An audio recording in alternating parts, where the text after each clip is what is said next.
അറിയാവുന്ന നീ ഒരാൾക്കെതിരെ തിന്മ ചെയ്താൽ ജ്ഞാനികളിൽ ജ്ഞാനിയായ ശലോമോൻ ആത്മനിയോഗത്തോട് പറയാ, തിന്മ നിന്റെ വീട്ടിൽ നിന്ന് വിട്ടുമാറുകയില്ല.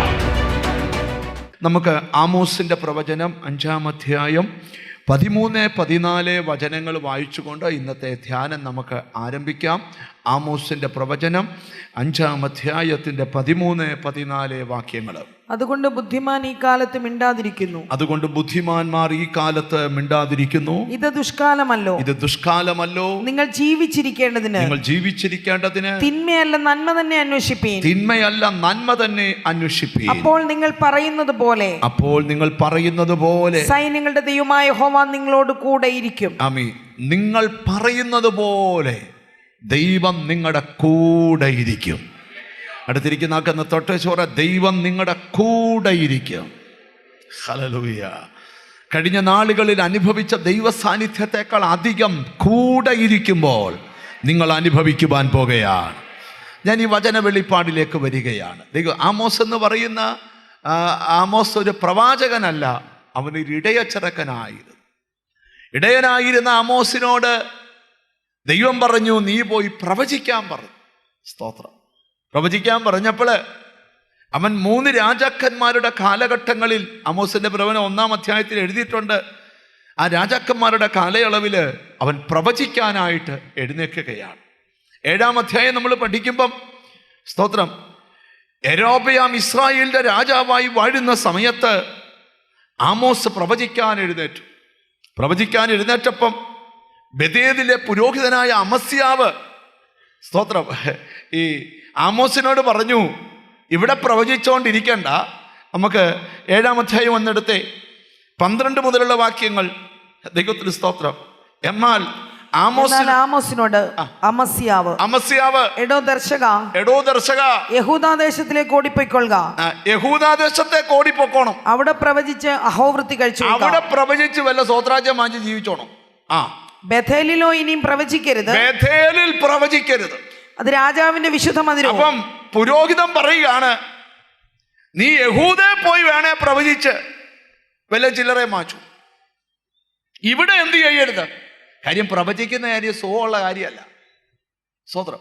ശ്രദ്ധിച്ചു കേൾക്കണം. എടോ ദർശക, ഒന്നുകൂടെ വായിച്ചിരിക്കുന്നത് നല്ലതാണ്. സ്തോത്രം. എടോ ദർശക യഹൂദാദേശത്തിലേക്ക് ഓടിപ്പോയിക്കൊള്ളുക. അവിടെ പ്രവചിച്ച് അഹോവൃത്തി കഴിച്ചുകൊള്ളുക. അവിടെ പ്രവചിച്ച് അഹോവൃത്തി കഴിച്ചോ. ബേഥേലിലോ ഇനിയും പ്രവചിക്കരുത്. ബേഥേലിൽ പ്രവചിക്കരുത്. അത് രാജാവിന്റെ വിശുദ്ധ മന്ദിരവും രാജധാനിയുമല്ലോ എന്ന് പറഞ്ഞു. അതിനാമോസ് അമസ്യാവോട് ഞാൻ പ്രവാചകനല്ല, പ്രവാചക ശിഷ്യനുമല്ല, ഇടയനും കാട്ടത്തിപ്പഴം പറക്കുന്നവനുമാ. ഞാൻ ആടുകളെ നോക്കിക്കൊണ്ടിരിക്കുമ്പോൾ യഹോവ എന്നെ പിടിച്ചു. നീ ചെന്ന് എന്റെ ജനമായ ഇസ്രായേലിനോട് പ്രവചിക്ക എന്ന്. നീ ചെന്ന് പ്രവചിച്ചോളാൻ പറഞ്ഞത് രാജാവല്ല, ദൈവമാണ്.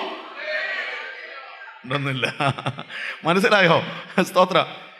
പുരോഹിതൻ പറയുക, ഇവിടെ പ്രവചിക്കണ്ട, നീ ഇത് രാജാവിന്റെ നഗരം, അതുകൊണ്ട് പൊക്കോളാൻ പറഞ്ഞു. പറഞ്ഞു, ഞാൻ പ്രവാചകന് ശിഷ്യനും ഒന്നുമല്ല, ഇടയനും കാട്ടത്തിപ്പഴം പറക്കുന്നവനുമാ. ആടിനെ തീറ്റിക്കൊണ്ടിരിക്കുമ്പോൾ ദൈവം എന്നോട് ഒന്ന് പറഞ്ഞു, നീ പോയി പ്രവചിക്കാൻ പറഞ്ഞു. അതിന് നീ പറഞ്ഞാൽ ഇത് നിർത്തുകയില്ല. അങ്ങനെ ആമോസ് പ്രവചിച്ച പ്രവചനത്തിനകത്ത്, സ്തോത്രം, വെളിപ്പെട്ടൊരു ദൂതിനകത്ത് നിന്നോണ്ടാണ് ഇന്ന് അല്പനേരം നിങ്ങളോട് വചനം പറയാൻ പോകുന്നത്. പ്രവാചകൻ പറയുകയാണ്, സ്തോത്രം, ഇത് ദുഷ്കാലമാണ്. എന്താണ്? സ്തോത്രം. ഇംഗ്ലീഷ് ബൈബിളിൽ ഇച്ചിരിക്കുന്ന സാത്താന്റെ പ്രവൃത്തിയുടെ സമയമാണ്. ഇത് ദുഷ്കാലമാകയാൽ ബുദ്ധിമാന്മാർ ഈ കാലത്ത് മിണ്ടാതിരിക്കട്ടെ. ഈ കാണുന്ന എല്ലാത്തിനും കേൾക്കുന്ന എല്ലാത്തിനും മറുപടി പറയരുത്. ചിലതിനൊക്കെ മിണ്ടാതിരിക്കണം. മൗനമാണ് ഏറ്റവും നല്ലത്. വഴക്കുണ്ടാക്കുന്നവരിടയിൽ ജീവിക്കാൻ ഒറ്റ വഴിയേ ഉള്ളൂ. എന്തുവാ? നിന്റെ വായിക്കകത്ത് കമ്പിട്ട് കുത്തിയാലും നീ മിണ്ടത്തില്ലെന്നൊക്കെ പറയത്തില്ലയോ? അതൊക്കെ ഭയങ്കര ട്രീറ്റ്മെൻറ്റാണ്. ഈയിടെ ഒരു ഭാര്യയും ഭർത്താവും കൂടെ എൻ്റെ അടുക്ക വന്നപ്പം അവർ പറഞ്ഞു, എൻ്റെ പൊന്ന് ബ്രദറെ, എൻ്റെ അച്ഛന് വേണ്ടി ഒന്ന് പ്രാർത്ഥിക്കണം. ഞാൻ ചോദിച്ചു, എന്നാ? ഞാൻ എന്നാ പറഞ്ഞാലും പുള്ളി മിണ്ടത്തില്ല. എന്തോ പറഞ്ഞാലും പുള്ളി മിണ്ടത്തില്ല. അപ്പം ഞാൻ ചോദിച്ചു, മിണ്ടാൻ പ്രാർത്ഥിക്കണം. അല്ല, മിണ്ടാൻ പ്രാർത്ഥിക്കണ്ട. കാര്യം പുള്ളി പണ്ട് മിണ്ടുന്ന ആളായിരുന്നു. അപ്പം ഞാൻ പുള്ളിയോട് ചോദിച്ചു, അച്ഛാ എന്താ ഈ അമ്മാമ എന്തോ പറഞ്ഞിട്ട് മിണ്ടാത്ത? എൻ്റെ പൊന്നു മാസ്റ്റർ, മിണ്ടിയ അടി നടക്കും. അപ്പം മിണ്ടാതിരുന്നാൽ അവൾ കുറച്ചു നേരമായിട്ട് വായിട്ട് അലച്ചിട്ട് പുള്ളി എന്നെ ചെവിയിൽ നിന്നൊരു ഇയർഫോൺ എടുത്ത് കാണിച്ചിട്ട് പറഞ്ഞു, അവളിത് പറയുമ്പോഴേ ഞാൻ അകത്ത് വെച്ച് ഇടയ്ക്കിടയ്ക്ക് തലകുളിക്ക് കാണിച്ചോ, അതെല്ലാം കേൾക്കുന്നുണ്ടെന്നാൽ നിങ്ങൾ ശ്രദ്ധിച്ച് കേൾക്കണം. ചിലതിലൊക്കെ വേദപുസ്തകത്തില് മൗനമായിരിക്കാൻ ദൈവം പറഞ്ഞ ധാരാളം സംഭവങ്ങളുണ്ട്. ഞാൻ ഇനി വചന വെളിപ്പാടിലോട്ട് വരാം. ചില വിഷയത്തിൽ നീ ഒന്ന് മൗനം പാലിക്കണം. ആ മൗനം നീ പാലിക്കുന്നത് ഒരു വലിയ ദൈവപ്രവർത്തിക്കായിരിക്കും. ഒരു നല്ല ഹല്ലേലൂയ പറഞ്ഞാട്ട് നമുക്ക് ബൈബിളിലോട്ട് നമുക്ക് ആ ചിന്തകളൊന്ന് കൊണ്ടുവരാം. സ്തോത്രം, ഹല്ലേലൂയ. 37 സങ്കീർത്തനത്തിൻ്റെ 7 വാക്യത്തിൽ നിന്ന് തുടങ്ങുക. ദൂത് യഹോവയുടെ മുൻപാകെ മിണ്ടാതെ ഇരുന്ന് അവനായി പ്രത്യാശിക്കുക. ഒന്ന് വായിച്ച് കേൾപ്പിക്കാമോ? യഹോവയുടെ മുൻപാകെ മിണ്ടാതെ ഇരുന്ന് അവനായി പ്രത്യാശിക്കുക. നിങ്ങൾ യഹോവയുടെ മുമ്പിൽ മിണ്ടാതെ ഇരുന്ന് അവനായി പ്രത്യാശിക്കുക. നീ മൗനം വീക്ഷിച്ചെന്ന് കരുതി നിന്റെ പ്രത്യാശ നഷ്ടപ്പെട്ടെന്നല്ല. മനുഷ്യകരങ്ങളെല്ലാം നിനക്ക് മുമ്പിൽ ചലിക്കുമ്പോൾ നീ പറയണം, ഞാൻ മൗനം പാലിക്കുന്നത് എനിക്ക് വേണ്ടി ദൈവത്തിൻ്റെ കരം ചലിക്കും. മനസ്സിലായവരെ സ്തോത്രം ചെയ്യാവൂ. അപ്പോൾ അടുത്തിരിക്കുന്ന ആക്കൊന്ന് കൈ കൊടുത്ത് പറ, ഇച്ചിരി മൗനത വേണമെന്ന് പറ. ഇച്ചിരിയുടെ നാളെ കയറി പറയാം, ഇച്ചിരി ശാന്തത വേണം ജീവിതത്തിൽ. ആരെങ്കിലും എന്തെങ്കിലുമൊക്കെ പറഞ്ഞ ഉടനെ എല്ലാം കൂടെ കുടഞ്ഞിട്ട് കരയൊന്നും ചെയ്യരുത്. അല്പശാന്തമായിട്ട് നിന്നോ, ദൈവം എന്തോ ചെയ്യാൻ പോവാ. ഇന്ന് ഈ മെസ്സേജ് കേൾക്കുന്ന ചിലരോട് പറയാം, ദൈവം നിന്റെ ലൈഫിൽ വേറെ ആർക്കു വേണ്ടിയും ചെയ്യാത്ത എന്തോ ഒരു കാര്യം നിനക്ക് വേണ്ടി ചെയ്യാൻ ആഗ്രഹിക്കുന്നു. ഒന്നും മൗനമായിരുന്നു. യെരിഹോവിൻ്റെ പടുകൂറ്റൻ മതില് തലപൊക്കി നിൽക്കുമ്പോൾ യോശുവ എന്ന കരുത്തനായ ലീഡർ പറഞ്ഞു, ഈ മതില് നമ്മൾ ഇടിക്കാൻ പോവാ. അവർ ചോദിച്ചു, എങ്ങനെയാണ് ഇടിക്കുന്നത്? മൗനത കൊണ്ട് ഇടിക്കാൻ പോവാ. സ്തോത്രം. എത്ര പേർക്ക് ആമീൻ പറയാൻ പറ്റും? ആരും ചെയ്യാത്ത ചിലത് നീ ചെയ്യാൻ പോവാ. ഇത് എങ്ങനെ കടക്കണമെന്നുള്ള ദൂത യോശുവയ്ക്ക് ദൈവം കൊടുത്തു. 6 ദിവസം എരിഹോവ് ചുറ്റണം, 6 ദിവസവും മിണ്ടരുത്. 7-ാം ദിവസം 7 പ്രാവശ്യം ചുറ്റണം, 7-ാം ദിവസവും മിണ്ടരുത്. പക്ഷേ 7-ാം ദിവസം 7 പ്രാവശ്യം ചുറ്റിക്കഴിയുമ്പോൾ 6 ദിവസവും 7 പ്രാവശ്യം ചുറ്റിപ്പം മിണ്ടാഞ്ഞതെല്ലാം കൂടെ ഒന്നിച്ചൊന്ന് മിണ്ടണം. ഹല്ലേലൂയ. എന്നോട് ഹോളി സ്പിരിറ്റ് പറയുക, തിങ്കൾ തൊട്ട് ശനി വരെ മിണ്ടരുത്. ആ മിണ്ടാത്തതെല്ലാം കൂടെ ഞായറാഴ്ച ഇവിടെ വന്ന് മിണ്ടിക്കോളാം. മനസ്സിലായില്ല. പറയുന്ന വാക്കിന് തിരിച്ചു പറയാതെ ഞാൻ നിങ്ങളോടൊരു ദൂത് പറഞ്ഞു തുടങ്ങാം. ജീസസ് പെനീനായുടെ വാക്ക് ഹന്നായെ മുറിക്കുന്നതാ, പക്ഷെ ഹന്ന മിണ്ടത്തില്ല. ഹന്നായിക്ക് മിണ്ടാൻ ദൈവസന്നിധി ഉണ്ട്. ഞാൻ ഇന്ന് ഇവിടെ ഇരിക്കുന്ന ചിലരോട് പറയാം, ഒരാർപ്പ് വിളി മതി നിന്റെ തടസ്സം പൊഴിഞ്ഞു വീഴാൻ. മനസ്സിലായി തുടങ്ങുന്നുണ്ടോ? ഞാനൊരു വെളിപ്പാട് നിന്നോട് പറയാം. വാക്തത്തത്തി കയറ്റത്തില്ലെന്ന് നിന്നോട് വാദിക്കുന്ന ദുഷ്ടശക്തി ഒരു കോട്ട കെട്ടി നിന്റെ മുമ്പിൽ നിന്നാൽ നിന്റെ മൗനതയുടെ മുമ്പിൽ ആ കോട്ട ഇടിയും. ഓ, താങ്ക് യു ഹോളി സ്പിരിറ്റ്. ഇന്നിവിടെ ഇരിക്കുന്ന ചിലരോട് ദൈവാത്മാവ് ദൂത് പറയുക, നിന്റെ വാക്തത്വത്തിനെതിരെ തലപൊക്കിയ തടസ്സങ്ങൾ, അത് എരിഹോവായാലും ചെങ്കടലായാലും അത് യോർദാനായാലും മനസ്സിലാകുന്നവർക്കായി ഞാൻ ദൈവത്തിന് സ്തോത്രം ചെയ്യുക. ലാ സത്തന ഹസി. ഓ, യേശുവിൻ്റെ നാമത്തിൽ ആമീൻ, സ്തോത്രം.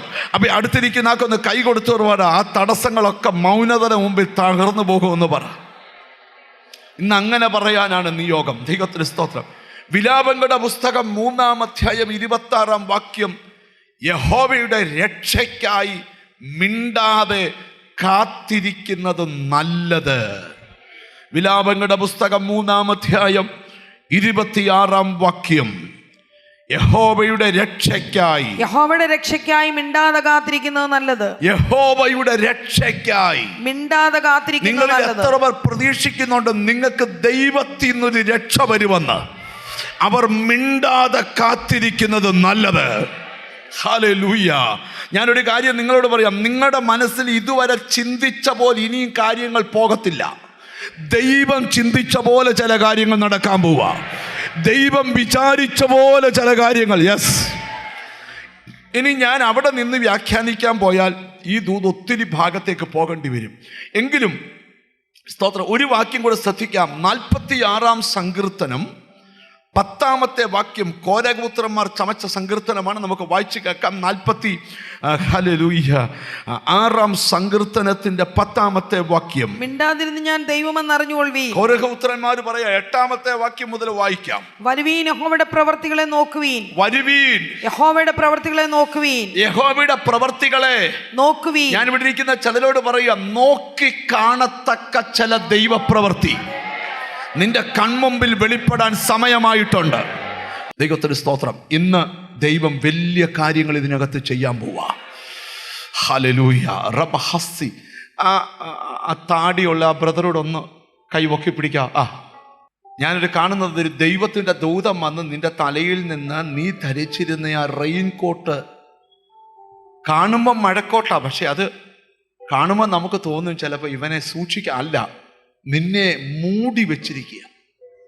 നിനക്കൊന്നും ചെയ്യാൻ പറ്റാതെ നിന്നെ സ്റ്റക്കാക്കി നിന്റെ കഴിവുകളെ മൂടി വെച്ചിരിക്കുക. ശരിയല്ലേ ഞാൻ പറയുന്നേ? അല്ലേ? അല്ലേ? എത്ര നാള് ശ്രമിച്ചിട്ടും നിനക്ക് മുന്നോട്ട് പോകാൻ പറ്റുന്നില്ല. കാരണം എന്നും നിന്റെ മനസ്സിൽ ഭയങ്കര ഡിപ്രഷനാ. അല്ലേ? അല്ലേ? അതെ അതെ, ഭയങ്കര അസ്വസ്ഥതയാണ്. ഓരോ ദിവസവും ഓരോ ടൈപ്പുള്ള ബുദ്ധിമുട്ടുകൾ അദ്ദേഹത്ത് വരുന്നത്. എന്നാൽ ഇന്ന് ദൈവം പറയുകയാണ്, നിന്റെ ശരീരത്തുനിന്ന് റെയിൻകോട്ട് ഊരി എറിയുന്ന പോലെ നിന്റെ ശരീരത്തുനിന്ന് ആ കറുത്ത മൂടുപരം, ഓ യേശുവിൻ്റെ നാമത്തില് ഹോളി സ്പിരിറ്റ് ഇതിനകത്ത് ഈ ദൂത് പറഞ്ഞുകൊണ്ടിരിക്കുമ്പോൾ നടക്കുന്ന കാര്യങ്ങളാണ് ഞാൻ വെളിപ്പെടുത്തിക്കൊണ്ടിരിക്കുന്നത്. യേശുവിൻ്റെ നാമത്തില് ദൈവദാസനെ അദ്ദേഹത്തിന്റെ വയറേ കൂടെ ഒന്ന് കൈവച്ചു. തൻ്റെ വയറ്റിലൊരു പ്രശ്നമുണ്ട്.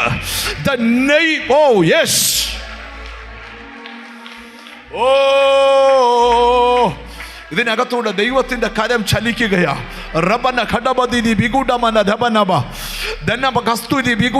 ഇതിനകത്ത് ആളിക്കത്തുന്ന തീ പോലെ ചിലരുടെ മേൽ ഇതുവരെ വെളിപ്പെടാത്തൊരു അഭിഷേകം ഇറങ്ങിക്കൊണ്ടിരിക്കുക.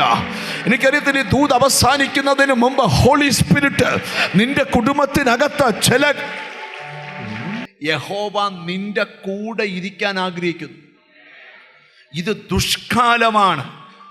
നീ മൗനമായിരുന്നു. എല്ലാത്തിനും മറുപടി പറയരുത്. കാരണം നീ മൗനമായിരുന്നാൽ ദൈവം പ്രവർത്തിക്കും. കോരഗപുത്രന്മാർ പറയുക, അവൻ സ്തോത്രം വായിച്ചേ ആമി, ദൈവത്തിന് സ്തോത്രം. സങ്കീർത്തന പുസ്തകത്തിൽ നിന്ന് വായിച്ച വാക്യത്തിൽ, വരുവീൻ യഹോവയുടെ പ്രവർത്തികളെ നോക്കുവീൻ, അവൻ ഭൂമിയിൽ എത്ര ശൂന്യത വരുത്തിയിരിക്കുന്നു. നിങ്ങൾക്ക് വിശ്വാസമുണ്ടോ? നോക്കി കാണത്തക്ക ചില ദൈവപ്രവൃത്തി നിന്റെ കൂടാരത്തിനകത്ത് വെളിപ്പെടാൻ പോവാ. എന്നോട് പറയാ, നോക്കി കാണത്തക്ക. കരമൊന്ന് ഉയർത്തിപ്പിടിച്ച് പറഞ്ഞ്, നോക്കി കാണത്തക്ക ചില ദൈവപ്രവൃത്തി എൻ്റെ കൂടാരത്തിൽ എത്താൻ പോവുകയാണ്. ചില ദൈവപ്രവൃത്തി നിന്റെ കൂടാരത്തിനകത്ത് വെളിപ്പെടാൻ പോവുക. ഒരിക്കലും നടമാടത്തില്ലെന്ന് പറഞ്ഞ ദൈവപ്രവൃത്തിയെ ഇതാ നിന്റെ കൂടാരത്തിനകത്ത് കണ്ണുകൾക്ക് വിശ്വസിക്കാൻ പറ്റാതെ, കാതുകൾക്ക് വിശ്വസിക്കാൻ പറ്റാതെ നിന്റെ കൂടാരത്തിനകത്ത് യേശു ചെയ്യുന്നു. ഓ, ഒന്ന് കൈ ഉയർത്തി, രണ്ട് കൈ ഒന്ന് ഉയർത്തിപ്പിടിച്ചേ, രണ്ട് കൈ ഒന്ന് ഉയർത്തിപ്പിടിച്ചേ. എത്രയും ഉയർത്താമോ അത്രയും ഉയർത്തി വാ തുറന്നൊന്ന് പറഞ്ഞ്, നോക്കി കാണത്തക്ക ചില ദൈവപ്രവൃത്തി എന്നിലേക്ക് വരുന്നു. ലാലു എന്നെ നോക്കി പറഞ്ഞ, നോക്കി കാണത്തക്ക ചില ദൈവപ്രവൃത്തി നിങ്ങളിലേക്ക് വരുന്നു. ഒന്നുകൂടെ നോക്കി. എനിക്ക് ദൈവം തരുന്ന വാക്കുകളാണ് പറയുന്നത്. ദൈവനോട് പറയാൻ പറഞ്ഞ വാക്കാണ്. നിന്റെ കുടുംബത്തിൽ ശൂന്യത വരച്ചിട്ടിടത്ത് ഇന്ന് നീ പ്രവചിക്കാൻ പോവുക. ആമോസിനെ പോലെ നോക്കി കാണത്തക്ക ആ കൈകളെ വീശി നോക്കി കാണത്തക്ക ഒരു ദൈവ പ്രവൃത്തി എന്റെ കൺമുമ്പിൽ. ഓ ഹല്ലേലൂയ, ഹല്ലേലൂയ. ഞാനൊരു വെളിപ്പാടൂടെ പറയാം. ചില വീടുകളെ ദൈവപ്രവൃത്തിക്ക് വേണ്ടി ദൈവം ഇന്ന് തെരഞ്ഞെടുക്കാൻ പോവാ. ഞാൻ ദൈവത്തിൽ നിന്ന് ലഭിക്കുന്ന ചില വീടുകളെ, അതൊരുപക്ഷെ നിന്റെ വീടായിരിക്കും. ഇത് കേൾപ്പിക്കാനായിരിക്കും നിന്നെ ലൈവിൽ കൊണ്ടുവന്നത്, ഇത് കേൾപ്പിക്കാനായിരിക്കും നിന്നെ യോഗത്തിന് കൊണ്ടുവന്നത്. എനിക്ക് ദൈവം തരുന്നൊരു ബോധ്യം, ചില വീടുകൾക്കകത്ത് വിശ്വസിക്കുവാൻ പറ്റാത്ത ചില ദൈവപ്രവൃത്തി നടക്കുവാൻ പരിശുദ്ധാത്മാവ്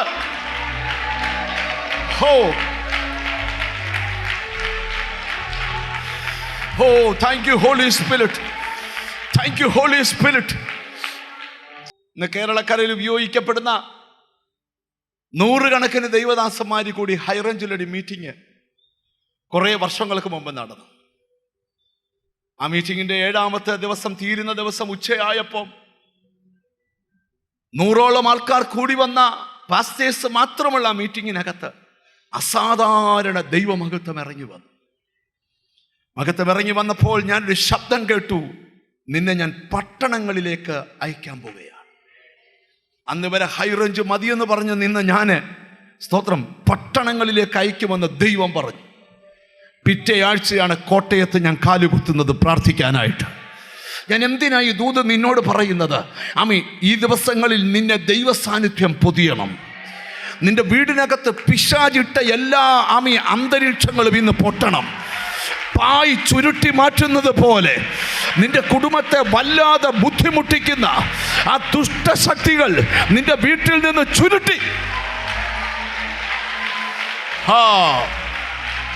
holy spirit, holy spirit, holy spirit, holy spirit. ഞാൻ എപ്പോഴും നിങ്ങളോട് പറയാം, ഞായറാഴ്ച വെള്ളിയാഴ്ച ഫാസ്റ്റിങ്ങിനും മീറ്റിങ്ങിനും സഭായോഗത്തിനും വരുമ്പോൾ മാത്രമല്ല ഉണർവ്.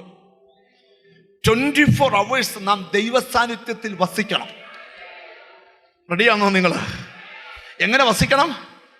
ദൈവസാന്നിധ്യത്തിൽ. നിങ്ങളുടെ വീടുകൾക്കകത്തെ വാക്കുകളിൽ പോലും എന്ത് വ്യാപരിക്കണം? ദൈവസാന്നിധ്യം വ്യാപരിക്കണം. എത്ര പേര് ഇന്ന് തൊട്ടൊന്ന് മെയിൻറ്റെയിൻ ചെയ്യും? നമ്മൾ പറയുന്ന ഓരോ വാക്ക് നിങ്ങൾക്കറിയാമോ? മനുഷ്യൻ പറയുന്ന ഏതു നിസ്സാര വാക്കിനും ന്യായവിധി ദിവസം കണക്ക് കൊടുക്കേണ്ടി വരും.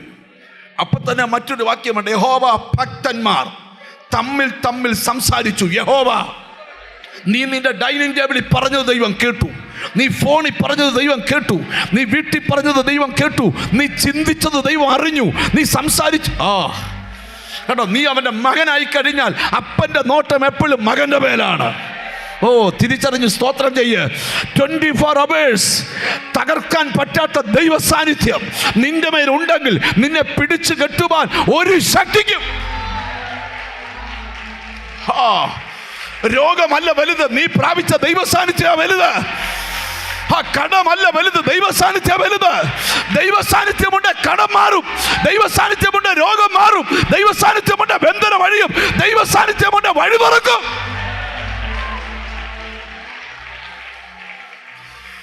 ഞാൻ ആത്മകണ്ണുകളിലൂടെ കാണുക, ചിലരെ മേഘം വന്ന് പൊതിയുന്നത് പോലെ ദൈവസാന്നിധ്യം പൊതിയുക. Thank you holy spirit. ഒരു നിറവോടെ നിന്നെ ഇവിടുന്ന് ദൈവം അയക്കത്തുള്ളൂ. നീ എത്ര വലിയ മാരക രോഗിയാണെങ്കിലും നിന്റെ രോഗത്തിൻ്റെ വൈറസുകൾ ഈ ദൈവ സാന്നിധ്യത്തിൻ്റെ മുമ്പിൽ നിർവീര്യമായി പോകും. ജീസസ്, എനിക്കറിയത്തില്ല, ഇപ്പോൾ ചില രോഗസൗഖ്യങ്ങൾ ഈ ദൈവ സാന്നിധ്യം ഇറങ്ങി നിൽക്കുന്ന സമയത്ത് നിന്റെ ചില വഴിമുടക്കികൾ വഴിമാറാൻ പോകുന്നു. ചില വഴിമുടക്കികൾ കേട്ടോ. യെസ്, ഹോളി സ്പിരിറ്റ് നിന്നെ നിത്യ രോഗിയാക്കി ബന്ധിക്കുന്ന ചില രോഗത്തിന്റെ spirit out, out, out, come out.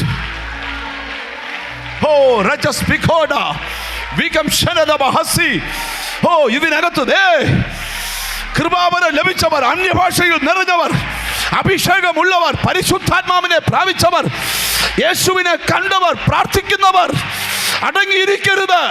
ഇത് നിന്റെ സീസണാണ്, ഇത് പരിശുദ്ധാത്മാവിന്റെ പ്രവൃത്തിയാണ്.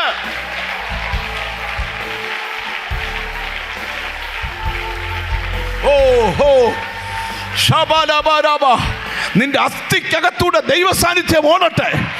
യെസ്, കേടായ അവയവത്തിനകത്തൂടെ. രജസി, ഈ സമയത്ത് നിനക്ക് രോഗമുണ്ട്, കൈയൊന്ന് വെച്ച് പ്രാർത്ഥിച്ചോ. നീ പ്രാർത്ഥിച്ച സൗഖ്യമാകും. നിന്റെ വയറിനകത്ത് അൾസറുകൾ നിന്റെ ആരുടെ സഹായം വേണ്ട. ഇന്ന് നീ ഹീലാകും.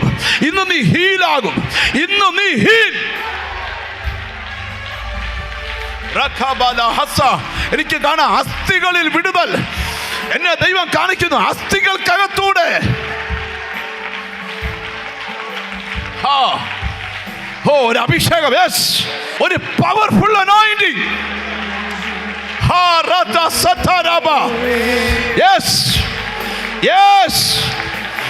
ചിലർ സൗഖ്യമാകുന്നു.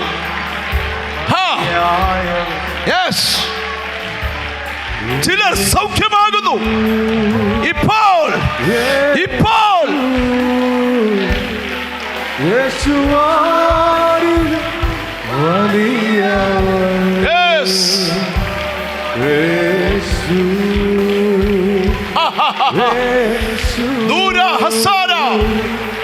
ദൈവത്തിന്റെ ശക്തി നിങ്ങളിൽ വ്യാപരിച്ചു തുടങ്ങട്ടെ. ഹോളി സ്പിരിറ്റ്, ഒരു അസാധാരണ അഭിഷേകം.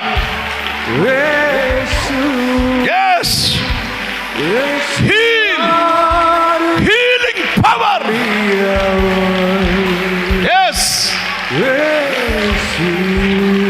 സൗഖ്യമാകുന്നു ചിലർ.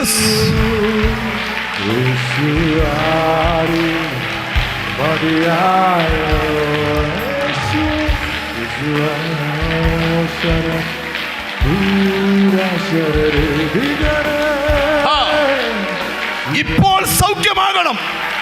ആരും നിന്റെ തല കൈവെക്കണ്ട. നീ സൗഖ്യമാകും. നീ ആ ദൈവ സാന്നിധ്യം, നീ പറയുന്ന പോലെ ദൈവം ചെയ്യും.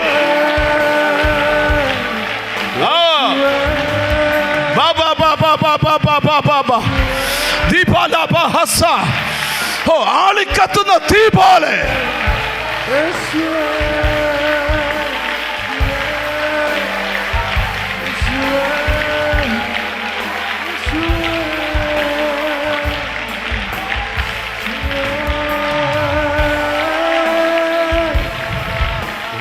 ഞാനൊരു കാഴ്ച കാണുക.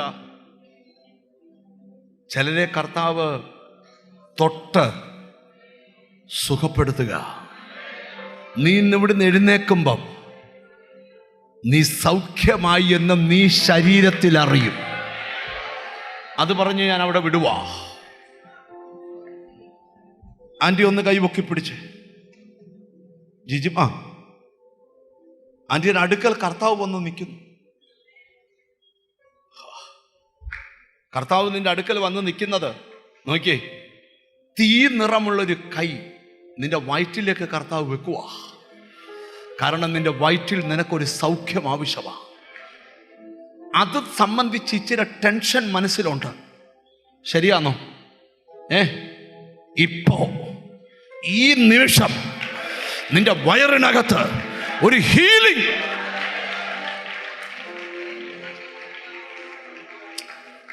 എനിക്കിവിടെ കാണുന്ന കാഴ്ചകളാണ് ഞാൻ പറയുന്നത്. കർത്താവിൻ്റെ കരം ഇതിനകത്ത് ചലിക്കുക. ഇങ്ങനെ പോയാൽ ഈ വചനം മുന്നോട്ട് പോകത്തില്ല. ഞാൻ ഈ വചനത്തിലോട്ട് വരിക. നിങ്ങൾ എന്നെ ശ്രദ്ധിക്കണം. അപ്പൊ ചില കാര്യത്തിൽ മൗനത നല്ലതാണ്. നമുക്ക് വായിക്കാം സങ്കീർത്തനത്തിലെ വാക്യം. വരുവീൻ, യഹോവയുടെ പ്രവർത്തികളെ നോക്കുവീൻ. അവൻ ഭൂമിയിൽ എത്ര ശൂന്യത വരുത്തിയിരിക്കുന്നു. അവൻ ഭൂമിയുടെ അറ്റം വരെ യുദ്ധങ്ങളെ നിർത്തൽ ചെയ്യുന്നു. അവൻ ഭൂമിയുടെ അറ്റം വരെ യുദ്ധങ്ങളെ നിർത്തൽ ചെയ്യുന്നു. അവൻ വില്ലൊടിച്ചു കുന്തം മുറിച്ച് രഥങ്ങളെ തീയിലിട്ട് ചുട്ടുകളയുന്നു. മിണ്ടാതിരുന്ന് ഞാൻ ദൈവമെന്നറിഞ്ഞുകൊള്ളുവീൻ. നീ ഒന്നും മിണ്ടാതിരിക്കടാ. ദൈവം ആരാന്നറിയാൻ പോവാ. ഒരാമയും വരുന്നില്ല. ഭൂമിയുടെ അറ്റം വരെ അവൻ ചിലത് നിർത്തൽ ചെയ്യും. നിനക്ക് നേരെ ചിലർ അഴിച്ചുവിട്ട യുദ്ധം ഭൂമിയുടെ അറ്റം വരെ തമ്പുരാൻ സ്റ്റോപ്പ് ചെയ്യും. വില്ലൊടിച്ച് കുന്തം മുറിച്ച് രഥങ്ങളെ തീയിലിട്ട് ചുട്ടുകളഞ്ഞ് നീ മിണ്ടാതിരുന്ന് ദൈവമെന്നറിയ. ഒന്ന് തൊട്ടച്ച് പറ, നീ ഒന്നും ചെയ്യണ്ട, ദൈവം എല്ലാം ചെയ്തോളൂ എന്ന് പറ. കാര്യങ്ങൾ പിടിവിട്ടു പോയാൽ പിന്നെ നിങ്ങളൊന്നും ചെയ്യരുത്. ഇയ്യോബിന്റെ ജീവിതത്തിന്റെ താളം ഒന്ന് തെറ്റി. ഭയങ്കര സമ്പന്നനായിരുന്നു. ഒരു നിമിഷം കൊണ്ട് നോക്കി നിൽക്കുമ്പോൾ സമ്പത്ത് കത്തിപ്പോയി. നന്മയെ ശത്രു അറുത്തു കളഞ്ഞു. അനുഗ്രഹങ്ങളെ ശത്രു പിടിച്ചോണ്ടുപോയി. 10 മരണം. യോബിന്റെ അവസ്ഥ കണ്ടവർ കമണ്ണു വീണ് കരഞ്ഞെന്ന. എന്നാൽ ഒരു കൂട്ടുകാരൻ വന്ന, കൂട്ടുകാരന്റെ പേര് എലിഹു എന്നാ. അവൻ വന്നേച്ച് 37-ാം അധ്യായം 14-ാമത്തെ വാക്യത്തിൽ യോബിനോട്, യോബേ യോബേ, 37:14 ഞാൻ വായിച്ച അത്ര സുഖം. ഇത് ശ്രദ്ധിച്ചുകൊള്ളുക, ഇത് ശ്രദ്ധിച്ചുകൊള്ളുക. നാട്ടുകാർ പറയുന്നത് ശ്രദ്ധിക്കരുത്, എന്നെ ശ്രദ്ധിക്ക. മിണ്ടാതിരുന്ന ദൈവത്തിന്റെ അത്ഭുതങ്ങളെ ചിന്തിച്ചുകൊള്ളുക. മിണ്ടാതിരുന്നിട്ട് നിന്റെ മനോമുകുരത്ത് ദൈവത്തിന്റെ അത്ഭുതങ്ങളെ ചിന്തിക്കണം. അതെന്താ കാര്യം? നിന്റെ മൗനത അത്ഭുതത്തെ വിളിച്ചു വരുത്തും. എത്ര പേർ അതിന് ആമീൻ പറയും? ഞാനൊരു വെളിപ്പാട് ഈ വചനത്തിൽ നിന്ന് പറയാം. ഈ ദിവസങ്ങളിൽ നീ ദൈവത്തിന്റെ അത്ഭുതം കാണാൻ പോവുക. സ്തോത്രം. കൂട്ടുകാരൻ പറയുക, ഇയ്യോബേ ഇത് ശ്രദ്ധിച്ചുകൊള്ളുക. ഇയ്യോബേ ഇത് ശ്രദ്ധിച്ചുകൊള്ളുക. മിണ്ടാതിരുന്ന ദൈവത്തിന്റെ അത്ഭുതങ്ങളെ ചിന്തിച്ചുകൊള്ളുക. നാട്ടുകാരോട് മിണ്ടരുത്, ആരോടും മിണ്ടരുത്. നീ നിന്റെ മനസ്സിൽ ദൈവത്തിന്റെ അത്ഭുതങ്ങളെ ചിന്തിക്കണം. എല്ലാം തീർന്നെന്ന് പറയുമ്പോൾ നീ മനസ്സിൽ പറയണം, എല്ലാം വിളിച്ചു വരുത്തുന്ന ദൈവം, മരിച്ചവരെ ജീവിപ്പിക്കുകയും ഇല്ലാത്തതിനെ ഉള്ളതുപോലെ വിളിച്ചു വരുത്തുന്ന ദൈവം. ഇത് നിന്റെ മനസ്സിൽ ചിന്തിക്കണം. ഞാൻ ഇന്നിവിടെ ഇരിക്കുന്ന ചിലരോട് പറയാം, നിന്റെ സാഹചര്യങ്ങൾക്കെതിരെ നീ ചിന്തിക്കണം. ആരുടെ സപ്പോർട്ട് വരാം? നിന്റെ ബെഡ്റൂമിൽ കയറി ചിന്തിക്കണം. വലിയ കാര്യങ്ങൾ നടക്കാൻ പോവുക, ഭയങ്കര അത്ഭുതങ്ങൾ നടക്കാൻ പോവുക. എത്ര പേർ ചിന്തിക്കും? സൗദിയിലെ രാജാവിനെ കുറിച്ചൊരു വീഡിയോ ക്ലിപ്പ് കണ്ടു. സൗദിയിലെ രാജാവ് ഒരു സ്ഥലത്ത് പോയാൽ 1000 പേരടങ്ങുന്ന ഒരു യൂണിറ്റാ പോകുന്നത്. അദ്ദേഹത്തിന്റെ ഫ്ലൈറ്റിനകം ആ വീഡിയോക്കകത്തുണ്ട് ബെഡ്റൂമും ഡൈനിങ് ഹോളും ഒക്കെ ഉള്ള ആ ഫ്ലൈറ്റിനകത്തെ മുഴുവൻ ഫർണിച്ചറും ഗോൾഡാണ്. എന്തിന്? ടിഷ്യൂ വിട്ടുവെക്കുന്ന ടിഷ്യൂ ബോക്സ് വരെ ഗോൾഡാണ്. അദ്ദേഹം ഫ്ലൈറ്റിൽ നിന്നിറങ്ങുന്ന എസ്കലേറ്റർ ഗോൾഡാണ്. താനും തൻ്റെ ഫാമിലി മാത്രം ആ ഫ്ലൈറ്റിൽ പോകും. തനിക്ക് എന്ത് വെള്ളം വേണോ, എന്ത് ഫുഡ് വേണോ അതെല്ലാം കുക്ക് ചെയ്യുന്ന ആൾ ഉൾപ്പെടെയാണ് ഇവർ യാത്ര ചെയ്യുന്നത്. തനിക്ക് സഞ്ചരിക്കേണ്ട ബെൻസ് കാറ്, തൻ്റെ ഗോൾഡ്, ദൈവത്തിന് സ്തോത്രം, എസ്കലേറ്റർ, ഇതുമെല്ലാമായിട്ടും തൻ്റെ ബന്ധുക്കളും മന്ത്രിമാരും അടക്കുന്ന 7 പേര് പാകിസ്ഥാനിൽ പോയ കാര്യം അവർ വീഡിയോയിൽ അവിടെ കാണിച്ചു. പാകിസ്ഥാൻ്റെ ബോർഡറിൽ എത്തിയപ്പോൾ 7 വിമാനങ്ങൾ ഇദ്ദേഹത്തെ പ്രൊട്ടക്ട് ചെയ്യാൻ മേളിലും താഴെയുമായി വെളിപ്പെട്ടു. അദ്ദേഹം ഒരു സമയം പാകിസ്ഥാനിൽ ചെന്നപ്പോഴാണെന്ന് എനിക്ക് തോന്നുന്നു, എസ്കലേറ്ററെ കയറിയപ്പോൾ ആ എസ്കലേറ്റർ സ്റ്റക്കായിപ്പോയി. പിന്നെ പുള്ളി സ്റ്റെപ്പ് ഇറങ്ങേണ്ടി വന്നു. പക്ഷെ ഇതിനേക്കാൾ വലിയതായിട്ട് ക്രിസ്തുവിൻ്റെ നിന്ന വലിയ ധനമെന്നെണ്ണിയ മോശ ഇറങ്ങിയത്. അപ്പൊ അങ്ങനെയാണ് ക്രിസ്തുവിൻ്റെ നാമത്തിൻ്റെ മഹിമ എത്ര വലുതാണെന്ന് സഭയൊന്ന് തിരിച്ചറിയുന്നത് നല്ലതാ. ഞാൻ ഇച്ചിരൂടെ ഗഹനമായിട്ട് ഈ ദൂതിലോട്ട് വരട്ടെ. ദൈവത്തിന് സ്തോത്രം. ശ്രദ്ധിക്കണം, ചില മൗനത വിജയത്തിന് കാരണമാണ്. പുറപ്പാട് പുസ്തകം 14-ാം അധ്യായത്തിന്റെ 14-ാമത്തെ വാക്യത്തിൽ മോശ 40 ലക്ഷം ജനത്തോട് പറയുക, നിങ്ങൾ മിണ്ടാതിരിപ്പീൻ, യഹോവ നിങ്ങൾക്ക് വേണ്ടി യുദ്ധം ചെയ്യും. നിങ്ങളുടെ മൗനത നിങ്ങൾക്ക് വലിയ വിജയം തരാൻ പോവാ. ഒരാമീൻ പറഞ്ഞാട്ട്. ഇത് ദുഷ്കാലമാകയാൽ നിങ്ങൾ മിണ്ടാതിരിപ്പീൻ. എന്നിട്ട് അടുത്ത വാക്യത്തിലോട്ട് ശ്രദ്ധിച്ച് ആ വാക്യം പറയാം. നിങ്ങൾ ജീവിച്ചിരിക്കേണ്ടതിന് തിന്മയല്ല നന്മ തന്നെ അന്വേഷിപ്പീൻ. ഇനിയിപ്പം നിങ്ങൾ എന്നോട് പിണങ്ങുന്ന കാര്യത്തിൽ വന്നിട്ട് ഇണങ്ങുന്ന കാര്യത്തിലോട്ട് പ്രസംഗം പോകും. യേശുവിനെ കണ്ടൊരു ദൈവ പൈതലിന്റെ അകത്ത് എപ്പോഴും നന്മ വസിക്കണം. എന്തുവാ നന്മ? ചില പറയുന്ന വന്നിരുന്ന കൈ അടിച്ചാൽ മതി അനുഗ്രഹമാണ്. വെറുതെയാ. അടിച്ച് നിന്റെ കൈയുടെ ഓരം തേയും. അല്ലാതെ ഒരു ഗുണം ഉണ്ടാകത്തില്ല. കായീന് ഹാബേലും ദൈവത്തെ ആരാധിക്കാൻ പോയി. കൊണ്ടുപോയ യാഗവസ്തു കൊണ്ടൊന്നും അല്ല ദൈവം പ്രസാദിക്കാതിരുന്നത്. കായീനോട് ദൈവം പറയാം, നന്മ ചെയ്യുന്നെങ്കിൽ നിന്റെ യാഗത്തിൽ ഞാൻ. അപ്പൊ അവിടുത്തെ കുഴപ്പം എന്താ? നന്മയുള്ളൊരു ഹൃദയം കായീനില്ല. ആരാധിക്കുമ്പോഴും ഹാബേലിനെ കൊല്ലണം. എന്താതിശയമേ, കൊല്ലണം. ദൈവത്തിന് അവസരം കിട്ടി അവനെ ഒതുക്കണം. ദൈവം പറഞ്ഞ, എടാ മോനെ, നിന്നെ നോക്കി ഒരു പുള്ളി വെയിറ്റ് ചെയ്യുന്നുണ്ട്. ആളിൻ്റെ പേര് പാപം. അത് നിന്റെ വീടിൻ്റെ ആദ്യത്തെ സ്റ്റെപ്പെ കയറിയിട്ടുണ്ട്. രണ്ടാമത്തെ സ്റ്റെപ്പെ കയറുന്നതിന് മുമ്പ് നിന്നോട് ദൂത് പറയുക. അനിപ്പാസ്റ്റ് പറഞ്ഞാൽ ഏക്കത്തില്ല. ജോഷി പാസ്റ്റ് പറഞ്ഞാൽ ഏക്കത്തില്ല. ജോണി പാസ്റ്റ് പറഞ്ഞാൽ ഏക്കത്തില്ല. തമ്പുരാൻ പറഞ്ഞു, നിങ്ങളെല്ലാം മാറി, ഞാൻ ഡയറക്റ്റ് ഇറങ്ങിയിട്ട് പറയാ, പാപം വാതുക്കലെത്തി. നീ കീഴടക്കില്ലെങ്കിൽ ഇന്ന് വൈകിട്ട് 6 മണിക്ക് നിന്നെ അവൻ കീഴടക്കും. നിങ്ങൾ ശ്രദ്ധിച്ചു കേൾക്കണം. സിമ്പിളായിട്ട് നിങ്ങൾക്ക് മനസ്സിലാകുന്ന ഭാഷയിലാണ് ഞാൻ ഈ ദൂതനെ വെളിപ്പെടുത്തിക്കൊണ്ടിരിക്കുന്നത്. എന്താ ഇവിടുത്തെ സന്ദേശം? ശ്രദ്ധിച്ചു കേട്ടോണം. ഹല്ലേലൂയ. ആമേൻ. നന്മയുള്ളൊരു ഹൃദയം. ചോദ്യം, സ്നാനത്തിൽ മുങ്ങിയാൽ നന്മയുണ്ടാവുമോ? സ്തോത്രം. ഹല്ലേലൂയ. സ്നാനപ്പെട്ട നന്മയുണ്ടാവുമോ? പറ. സ്നാനപ്പെട്ട പലർക്കും എന്തില്ല? ഹൃദയത്തിൽ. അടുത്തിരിക്കുന്നവരോട് ചോദിച്ചേ, ഹൃദയത്തിൽ നന്മയുണ്ടോ? ചിരിച്ചോണ്ട് ചോദിച്ച, നന്മയില്ലേലും ഹൃദയത്തിൽ നന്മയുണ്ടോ? അത് മോനെ ഒന്ന് കൈതാടാ. എനിക്കാരും കൈത. ഹൃദയത്തിൽ നന്മയുണ്ടോ? എന്നോട് ചോദിച്ചേ. ചോദിക്കണ്ടേ? ഹൃദയത്തിൽ നന്മയുണ്ടോ? എൻ്റെ പാസ്റ്റർ, ഞാൻ ഭയങ്കര അഭിഷേകമാണ്, അന്യഭാഷ. അതല്ല ചോദ്യം. ഹൃദയത്തിൽ നന്മയുണ്ടോ? കൈനെ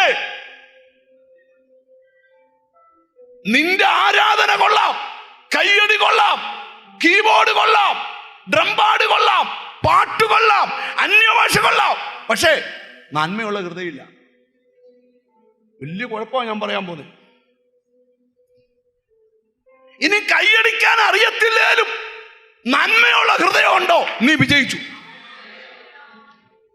എന്തുവാ ഇനി നന്മയുള്ള ഹൃദയം? അത് പഠിപ്പിക്കാൻ പോയാ 1-2 ആഴ്ച കൊണ്ടൊക്കെ പഠിപ്പിക്കാം. ഈ റോമർക്ക് പൗലോസ് ലേഖനം എഴുതുമ്പോൾ 3-ാം സ്വർഗം വരെ പോയ പുള്ളി തിരിച്ചു വന്നേച്ചൊരു ദൂത് പറഞ്ഞു ഈ റോമിലെ സഭയോട്. സ്തോത്രം. റോമർക്ക് എഴുതിയ ലേഖനം 7-ാം അധ്യായത്തിൻ്റെ 19-ാമത്തെ വാക്യം നമുക്ക് വായിക്കാം. ഞാൻ ചെയ്യുവാൻ ഇച്ഛിക്കുന്ന നന്മ ചെയ്യുന്നില്ലല്ലോ, ഇച്ഛിക്കാത്ത തിന്മ എത്ര പ്രവർത്തിക്കുന്നു. ചെറിയൊരു ട്രാൻസ്ലേഷൻ പ്രശ്നമുണ്ട്, ഞാനത് മനസ്സിലാകുന്ന ഭാഷ. നന്മ ചെയ്യാൻ ആഗ്രഹിച്ചാലും ഇച്ഛിക്കാത്ത തിന്മ എന്നിൽ ഇങ്ങനെ അങ്ങ് വന്നു പോവുക. ഈ നമ്മൾ ചില കാര്യം ചെയ്യത്തില്ലെന്നൊക്കെ തീരുമാനിച്ചാലും പിറ്റേ ആഴ്ച അറിയാതെ നമ്മളങ്ങ് അന്നേരം പിന്നെയും വന്ന് നമ്മൾ പറയും, കർത്താവെ രക്തം കൊണ്ട് കഴുകണം. നീ പറയുമ്പോഴെല്ലാം കർത്താവ് ഇങ്ങനെ സർവിശേഷം പോലെ അടിച്ച് കാറ് കഴുകുന്ന പോലെ കഴുകിക്കൊണ്ടിരിക്കുകയൊന്നും അല്ല. അതൊക്കെ നമ്മുടെ ചുമ്മാ ബാലിശമായ ചിന്തകളാണ്. അങ്ങനെയൊന്നും അല്ല. നിങ്ങൾ ശ്രദ്ധിച്ച് കേട്ടെ. ഹല്ലേലൂയ. അപ്പൊ നന്മ ചെയ്യണമെന്ന് ആഗ്രഹിച്ചാലും എന്ത് ചെയ്യുക? ഇച്ഛിക്കാത്ത തിന്മ ചെയ്യുക. ഞാൻ ചെയ്യുവാൻ ഇച്ഛിക്കുന്ന നന്മ ചെയ്യുന്നില്ലല്ലോ, ഇച്ഛിക്കാത്ത തിന്മ എത്ര പ്രവർത്തിക്കുന്നത്. അപ്പൊ ശ്രദ്ധിക്കണം, നന്മ ചെയ്യണമെന്ന് ആഗ്രഹിക്കുക, പക്ഷെ ഇച്ഛിക്കാത്ത തിന്മ ഞങ്ങളിൽ അങ്ങ് വന്നു. എൻ്റെ ബ്രദറെ, ഇന്നലെ വൈകിട്ട് 5 മണി എന്നൊരു സമയമുണ്ടല്ലോ, അത് 5 മണിയോ, അന്നേരം വീട്ടിൽ കിടന്ന് ഉറങ്ങിയാൽ മതിയായിരുന്നു, ഈ വഴക്കിനെല്ലാം പോകാതിരിക്കായിരുന്നു എന്ന് പറയുന്നവരുണ്ട്. അപ്പം നന്മ ചെയ്യണമെന്ന് ആഗ്രഹിച്ചാലും ഈ സദൃശ്യവാക്യത്തിലെ ഒരു വാക്യം വായിച്ചാൽ കുറച്ചൊക്കെ നമുക്ക് ശരിയാവും. സദൃശ്യവാക്യം 17-ാം അധ്യായം 13-ാമത്തെ വചനം. ഹല്ലേലൂയ. ദൈവത്തിന് സ്തോത്രം. ഒരുത്തൻ നന്മയ്ക്ക് പകരം തിന്മ ചെയ്യുന്നുവെങ്കിൽ അവന്റെ ഭവനത്തെ തിന്മ വിട്ടുമാറുകയില്ല. നിങ്ങൾ ശ്രദ്ധിക്കുക. കെനസൻ നമ്മളോട് കുഴപ്പമുണ്ടോ? വേണ്ട, ലാലുവിനെ പിടിക്കുക. കെനസിന് ചിലപ്പോൾ ഫീലിംഗ് വല്ലതും ഉണ്ടായെങ്കിൽ ഞാൻ ലാലും കൂടെ അമ്മ നല്ല ടേംസിലാണ് നിൽക്കുന്നത് ഇങ്ങനെയുള്ള കാര്യത്തിൽ. പുള്ളി പറഞ്ഞ് എന്തോത്തിനും എന്നെ വിളിച്ചോളാനാ, അദ്ദേഹം മോൻസി എന്നോ പറഞ്ഞിട്ടുണ്ട്. അപ്പോൾ നിങ്ങൾ ശ്രദ്ധിച്ച് കേൾക്കണം. ഒരുത്തൻ ഒന്നുകൂടെ വായിച്ച് കേൾപ്പിച്ചേ. ഒരുത്തൻ നന്മയ്ക്ക് പകരം തിന്മ ചെയ്യുന്നെങ്കിൽ, ഈ ലാലുവാണ് എനിക്ക് നന്മ ചെയ്യേണ്ട സ്ഥലത്ത് ഈ പുള്ളി ഇല്ലാത്ത തിന്മ എനിക്ക് ചെയ്യാം, അവന്റെ ഭവനത്തെ തിന്മ വിട്ടുമാറുകയില്ല. എന്നാൽ ലാലുവിന്റെ വീടിനെ തിന്മ എന്ത് ചെയ്യത്തില്ല? മനസ്സിലാകാനാ പറയുന്നത്. ലാലുവിന് എനിക്ക് നന്മ ചെയ്യാൻ പറ്റിയാൽ നന്മ ലാലുവിന്റെ വീടിനെ വിട്ടുമാറത്തില്ല.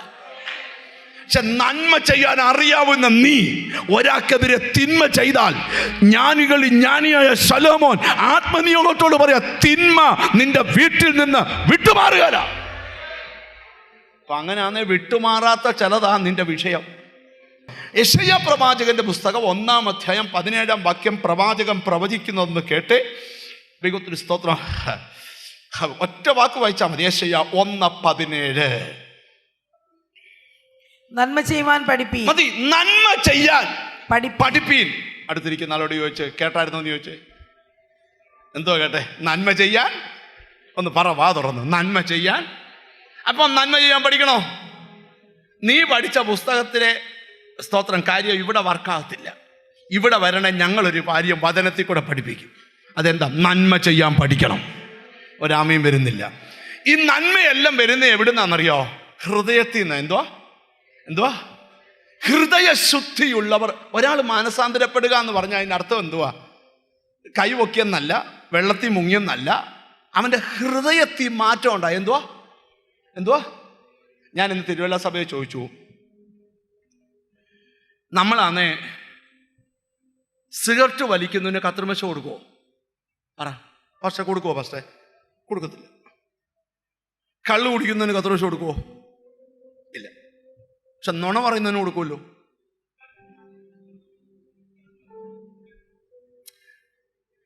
കത്രിമശം കൊണ്ട് പോകുമ്പോളേ, ഇന്നലെ ശാസ്ത്രത്തോടെ വെച്ച് പുള്ളി സിഗരറ്റ് വലിച്ചുകൊണ്ടിരുന്നുണ്ട്. കിണസ് കത്രിമശം കൊണ്ട് ചെല്ലുമ്പോൾ ബ്രദർ എടുക്കാതിരിക്കുന്നല്ലേ പറയത്തില്ലേ ലാലിപ്പാസ്റ്റർ?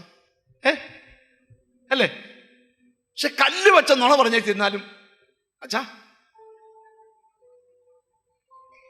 അയോഗ്യമായി തൊട്ടാ രോഗിയാകും, തട്ടിപ്പോന്ന വീട്ടിൽ എഴുതിയേക്കുന്നു.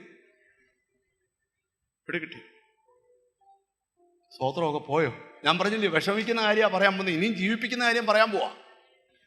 അപ്പൊ ഇവിടെ എന്താ ദൂത്? നിങ്ങൾ ശ്രദ്ധിച്ച് കേൾക്കണം. ഇച്ചിരി ഗഹനമായിട്ട് പഠിച്ചു പോയാലേ പറ്റത്തുള്ളൂ. കാരണം നന്മ ചെയ്യാൻ പഠിക്കണം. സഭ എന്ത് ചെയ്യാൻ പഠിക്കണം? നന്മ ചെയ്യാൻ പഠിക്കണം. നിങ്ങൾ പഠിക്കാൻ റെഡി ചെയ്യാമോ? ബൈബിളിലോട്ട് വരാം. ദൈവത്തിന്റെ സ്തോത്രം. ഇനി ലൂക്കോസിന്റെ സുവിശേഷം എങ്ങനെയാ നന്മ ചെയ്യാൻ പഠിക്കുന്നത്? ലൂക്കോസിന്റെ സുവിശേഷം 6-ാം അധ്യായം 35-ാമത്തെ വാക്യം. ഹല്ലേലൂയ. ലൂക്കോസ് 6:35. യേശു പഠിപ്പിക്കുകയാണ്, നിങ്ങളെ ശത്രുക്കളെ സ്നേഹിപ്പീൻ, അവർക്ക് നന്മ ചെയ്യുവിൻ. കെനസനിക്ക് എപ്പോഴും കൈ തരും. കെനസനിക്ക് എപ്പോഴും എന്നെ വന്ന് കെട്ടിപ്പിടിച്ച് ഉമ്മ വെക്കും. അതുകൊണ്ട് എന്തോ നന്മ എനിക്കുണ്ടെങ്കിലും കെനസന് ഞാൻ ചെയ്യും. ഗുണമില്ല. നന്മ ചെയ്യാൻ പഠിക്കണമെങ്കിൽ എന്ത് ചെയ്യണമെന്നറിയാമോ? ശത്രുക്കൾക്ക് നന്മ ചെയ്യണം. ഭയങ്കര പാടാണ്. നിന്നെ ഏറ്റവും കൂടുതൽ അപവാദം പറയുന്ന ആക്ക് ഒരു 100 രൂപ സ്വോത്രാഴ്ച അയച്ചു കൊടുക്കണം. ഉണ്ടെന്നില്ലല്ലോ. നിന്നെക്കൊണ്ട് മോശമായിട്ട് പറയാം, അച്ഛാ സ്തോത്രം, നമുക്കൊരു ഐസ്ക്രീം കഴിച്ചിട്ട് പോവാം. നിങ്ങൾ ശ്രദ്ധിച്ച് കേൾക്കണം. ശത്രുക്കൾക്ക് നന്മ ചെയ്യണം. ഇനി ഗലാത്യ സഭയോട് പൗലോസ് പഠിപ്പിച്ചൊരു കാര്യം കൂടെ പറഞ്ഞേച്ച് ഞാൻ നിങ്ങൾ പറയുന്ന പോലെ ദൈവം കൂടെ ഇരിക്കുമെന്ന് വെളിപ്പെടുത്താൻ പോവുക. സ്തോത്രം. 6-ാം അധ്യായം 9-ാം വാക്യം. നന്മ ചെയ്യുകയിൽ നാം മടുത്തു പോകരുത്. ഒന്ന് തൊട്ടേച്ച് പറ. നന്മ ചെയ്യുന്ന കാര്യത്തിൽ മാത്രം മടുക്കല്ലെന്ന് പറ. മടുപ്പ് വരാൻ സാധ്യതയുള്ള കാര്യമാണ്. ഇപ്പൊ ഞാന് കെനസിന് കുറേ നന്മ ചെയ്യാൻ പോവാ. ഇതുവരെ ചെയ്തില്ല കേട്ടോ, പക്ഷെ ചെയ്യാൻ പോവാന്നേ. ഭയങ്കരമായിട്ട് ചെയ്യാൻ പോവാ. ചെയ്യുമ്പോഴെല്ലാം കെനസ് എന്നെ എപ്പോഴും കാണുമ്പം പറയുവാണ്, കോസ്റ്റ് കൊള്ളാം. നിങ്ങൾ ശ്രദ്ധിക്കണം. ഹല്ലേലൂയ. പക്ഷേ നന്മ ചെയ്യുന്ന കാര്യത്തിൽ ഞാൻ എന്ത് ചെയ്യാൻ പാടില്ല? മടുക്കാൻ പാടില്ല. തൊട്ടച്ച് പറ, മടുക്കല്ലെന്ന് പറ. നന്മ ചെയ്യുന്ന കാര്യത്തിൽ നിങ്ങളെ കൊണ്ട് ഇത് പറയിക്കുന്നത് എന്തിനാണെന്നറിയാം? വീട്ടിൽ ചെന്നാലും ഇത് കാണാതെ പഠിക്കാനാ. എന്ത് ചെയ്യത്തില്ല? നന്മ ചെയ്യുന്ന കാര്യത്തിൽ എന്ത് ചെയ്യരുത്? മടുക്കരുത്. നിങ്ങൾ തളർന്നു പോകാഞ്ഞാൽ തക്ക സമയത്ത് നാം കൊയ്യും. ആകയാൽ അവസരം കിട്ടും പോലെ നാം എല്ലാവർക്കും സഹവിശ്വാസിക്കും നന്മ ചെയ്യുക. ചിലരാണ് ലോകത്തിന് എവിടെ വേണേലും കൊണ്ട് കൊടുക്കും, പക്ഷെ സഹവിശ്വാസിക്ക് കൊടുക്കത്തില്ല. പിള്ളേരും മിണ്ടുന്നില്ലല്ലോ. ഇവിടെ ഒരാള് എന്നോട് പറഞ്ഞു, ഞാൻ വസ്ത്രവിതരണം നടത്താനായിട്ട് ഈ മൈസൂർക്ക് പോകുന്നിടത്ത് പോവാ. ആ വീട്ടിലെ ജോലി ചെയ്യുന്ന ആൾ എന്നോട് പറഞ്ഞു, ഞാൻ 2 കൊല്ലമായിട്ട് ജോലി ചെയ്യുക, ഇന്ന് വരെ എനിക്കൊരു പുതിയ ഉടുപ്പ് വാങ്ങിച്ചു തന്നിട്ടില്ല. കടയിൽ പോയി ഉടുപ്പെല്ലാം കൂടെ വാങ്ങിച്ചോണ്ട് എവിടെ പോവാ? മൈസൂറിൽ പോവാ കൊടുക്കാൻ. ചേട്ടാ മിണ്ടുന്നില്ല. വീടില്ലാത്ത ഒരാൾക്ക്, സഹവിശ്വാസിക്ക് കൂടെ വീടില്ല, ആ പുള്ളിക്ക് വെച്ചു കൊടുക്കത്തില്ല. വെച്ചു കൊടുക്കുന്ന ഒരു ടീമിനെ കൊടുത്തിട്ട് താക്കോൽ തന്നെ ഇങ്ങനെ കൊടുക്കുക. കൃപയാൽ ചാക്കോച്ചൻ ഒരു വീട് വെച്ചു, ചാക്കോൽ എല്ലാവരും കാണാൻ കൊടുക്കുന്നു. ചെയ്യരുത്. ഒരു വീട് വെച്ചു കൊടുക്കാൻ ദൈവം നിന്നെ ഉപയോഗിച്ചുകൊണ്ട് സ്തോത്രം ചെയ്ത് ആ വീട്ടുകാരനെ വിളിച്ച് ചാവി കൊടുക്കണം. ഒരു പരസ്യവും കൊടുക്കരുത്. ഇതിന്റെ കാരണം എന്താണെന്നറിയാമോ? ഇതെല്ലാം നന്മയുള്ള ഹൃദയത്തിൽ നിന്നുണ്ടാകണം. ആമോസ് പ്രവചിക്കുക, നിങ്ങളുടെ ഹൃദയത്തിൽ നന്മയുണ്ടെങ്കിൽ അടുത്ത കേട്ടോണം, നിങ്ങൾ പറയുന്ന പോലെ യഹോവ ചെയ്യാൻ പോവാ. ഒരാമീൻ വരുന്നില്ല. ഈ ദൂത ഞാൻ പറയാൻ വെച്ച സമയം പോയെങ്കിലും ഞാൻ പറയൂ, ആ മെസ്സേജ് നിർത്തേണ്ട നേരമായി. അടുത്തിരിക്കുന്ന ആക്കൊന്ന് കൈ കൊടുത്ത് പറ, നീ പറയുന്ന പോലെ ദൈവം ചെയ്യും. ഇന്ന് ഈ വാക്യത്തിന് എത്ര പേര് ആമീൻ പറയാൻ പറ്റും? നീ വിശ്വസിച്ച പോലെ, നീ പ്രാർത്ഥിച്ച പോലെ, നീ പറഞ്ഞത് ഓ, എനിക്ക് ബൈബിളിൽ എടുത്താ പൊങ്ങാത്തൊരു വാക്യം കൊണ്ട് എടുക്കണമെന്ന് വെച്ചാൽ, മോശ പറഞ്ഞ പോലെ യഹോവ ചെയ്തു. ഒരാമീൻ വരുന്നില്ല. എന്തോ മോശ, എനിക്ക് നിങ്ങൾ എന്നെ നോക്കണം. ഓക്കെ, കെനസിനെ എങ്ങനെയാ പറയുന്നത്? മോൻസിയാ പറയാം. മോൻസി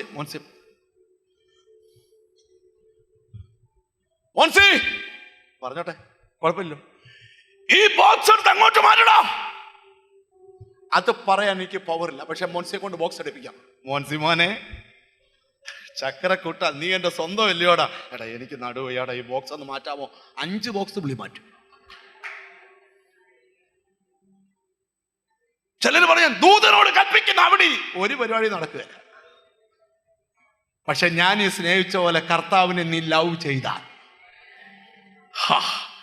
നീ ഹൃദയത്തിൽ പ്രാർത്ഥിക്കുന്നതും ആഗ്രഹിക്കുന്നതുമെല്ലാം നീ പറയുന്ന പോലെ ദൈവം ചെയ്തു തരും. വിശ്വാസമുണ്ട്. രാമീൻ പറഞ്ഞാട്ട് ഞാനിത് എന്തിനാ ഇവിടെ കാണിച്ച? നിങ്ങൾക്കറിയാം, നമ്മൾ ചുമ്മാ ഒരു മൈക്ക് പിടിച്ചോണ്ട് നീ പറയുന്ന പോലെ ദൈവം ചെയ്യാൻ പോവാ, ഗ്ലോറി വിക്ടർ എന്ന് ഇവിടെ ചാടാതെ ഇത് കാണിച്ചത് എന്തിനാന്ന് ചോദിച്ചാ മനസ്സിലായോ? ഹല്ലേലൂയ. നീ കർത്താവിനെ ലവ് ചെയ്താൽ, പൗലോസിന്റെ ഭാഷ കൊണ്ട് ദൈവത്തെ സ്നേഹിക്കുന്നവർക്ക് ഒരുക്കിയിരിക്കുന്നത്, ബാക്കി പറ, ബാക്കി കണ്ണ് നിന്റെ നാട്ടുകാർ കണ്ടിട്ടില്ല, നിന്റെ വീട്ടുകാർ കണ്ടിട്ടില്ല, പ്രവചിച്ചവർ കണ്ടിട്ടില്ല. അതിനേക്കാൾ വലുതാണ് നിനക്ക് ഒരുക്കി വെച്ചേക്കുന്നേ. ഒരു കണ്ണ് കണ്ടിട്ടില്ല, ഒരു ചെവി കേട്ടിട്ടില്ല. ബാക്കി പറയോ? ഒരു മനുഷ്യന്റെ, ഒന്നുകൂടെ പറഞ്ഞു, ഒരു മനുഷ്യന്റെ. കോട്ടയംകാർക്ക് ഇച്ചിരി ശബ്ദമൊക്കെ ആയി വരുന്നുണ്ട്. നിങ്ങൾ ശ്രദ്ധിക്കുക, നീ പറയുന്ന പോലെ ദൈവം ചെയ്യും. ഞാൻ ഇനി ഒരു വെളിപ്പാട് പറയാം. നിന്റെ ജീവിതം ഒരത്ഭുതമാകാൻ പോകും. ഞാൻ പ്രവചിച്ചു പറയുക, ഇന്നത്തെ വചന വെളിപ്പാട് നിന്നുകൊണ്ട് ഒരു പരിശുദ്ധാത്മ നിന്റെ ജീവിതം ഒരു അത്ഭുതമാകാൻ പോവുക. നിന്റെ ദേശക്കാർ നോക്കി കാണാൻ പോവുക. നീ പറയുന്ന പോലെ, നീ പ്രാർത്ഥിക്കുന്ന എന്റെ ജീവിതത്തിൽ ഞാൻ പ്രാർത്ഥിച്ച പോലെ എനിക്ക് ഒത്തിരി കാര്യം ദൈവം ചെയ്തിട്ടുണ്ട്. ഞാൻ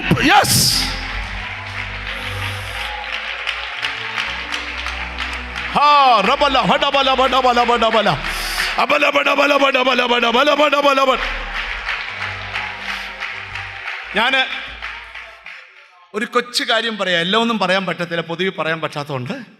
പക്ഷെ അതിന് കുറച്ച് കാര്യം ഞാൻ പറയാം. ഒരു വിഷയത്തോട് ബന്ധപ്പെട്ടൊരു നമ്മുടെ മിനിസ്റ്ററോട് ബന്ധപ്പെട്ടൊരു ഓഫീസറെ എനിക്ക് കാണണം.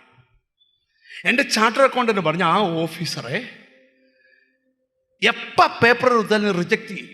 എൻ്റെ ചാർട്ടർ അക്കൗണ്ടന്റ് ഒരു ഹിന്ദുവാണ്. പക്ഷെ പുള്ളി പറഞ്ഞു, പാസ്റ്റർ പ്രാർത്ഥിച്ചോണ്ട് എന്നാലേ പുള്ളിയെ കാണാൻ പറ്റത്തുള്ളൂ. അപ്പം ഞാൻ പ്രാർത്ഥിച്ചുകൊണ്ട് പുള്ളിയെ വിളിച്ചു. ഞാൻ പറഞ്ഞു, ഞാനൊരു പാസ്റ്ററാണ്, അതിന് ഞാനെന്തോ വേണമെന്ന് ചോദിച്ചു. ഞാൻ പറഞ്ഞൊരു മിനിസ്ട്രി നടത്തുവാണ്, അതിൻ്റെ ഒരു പേപ്പറിൻ്റെ കാര്യത്തിന് സാറിനെ ഒന്ന് കാണാൻ പറ്റുമോ? പറ്റത്തില്ല, അങ്ങനൊന്നും കാണാൻ പറ്റത്തില്ല, എനിക്ക് വേണ്ടി ഒന്നും നടക്കത്തില്ല.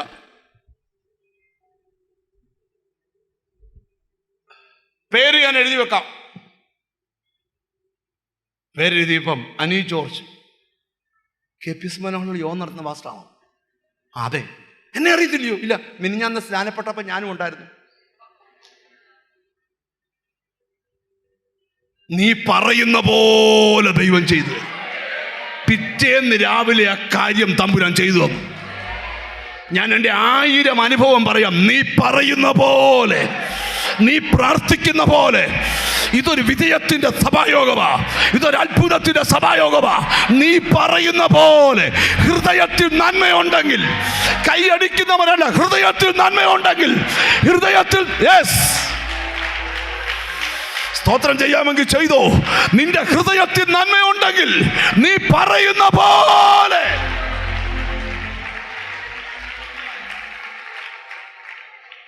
ഒരു വിശ്വാസം പറഞ്ഞിട്ട് നമുക്ക് എഴുന്നേക്കാം. നിങ്ങൾക്ക് വിശ്വാസമുണ്ടോ? അടുത്ത 3 മാസത്തിനകത്ത് ഞാൻ പ്രാർത്ഥിക്കുന്നത് പോലെ ചില കാര്യങ്ങൾ ചെയ്യാൻ ദൈവം എൻ്റെ വീട്ടിലിറങ്ങി വരും. കൈ ഉയർത്തി ഒന്ന് പിടിച്ചേ, 2 കൈ ഉയർത്തി പിടിച്ചേ, എന്നിട്ട് വാ തുറന്നൊന്ന് പറഞ്ഞേ, ഞാൻ പ്രാർത്ഥിക്കുന്ന പോലെ. ഒന്നുകൂടെ പറഞ്ഞേ, ഞാൻ പ്രാർത്ഥിക്കുന്ന പോലെ, ഞാൻ വിശ്വസിക്കുന്ന പോലെ. ഇല്ല, ശബ്ദം പോരാ. ഞാൻ പ്രാർത്ഥിക്കുന്ന പോലെ, ഞാൻ വിശ്വസിക്കുന്ന പോലെ, ഞാൻ ഉപവസിക്കുന്ന പോലെ, ഞാൻ കരയുന്ന പോലെ എനിക്ക് വേണ്ടി അടുത്ത 3 മാസത്തിനകം ദൈവം ചിലത് ചെയ്യാൻ പോവാ. കൈകളെ വീശി ഒന്ന് പറഞ്ഞ, ഞാൻ പ്രാർത്ഥിക്കുന്ന പോലെ, ഞാൻ ഉപവസിക്കുന്ന പോലെ, ഞാൻ കരയുന്ന പോലെ യേശു എനിക്ക് ആ കാര്യം ചെയ്തു തരും.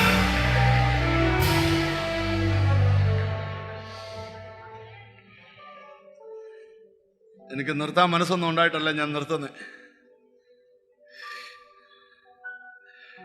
നീ പറയുന്ന പോലെ ദൈവം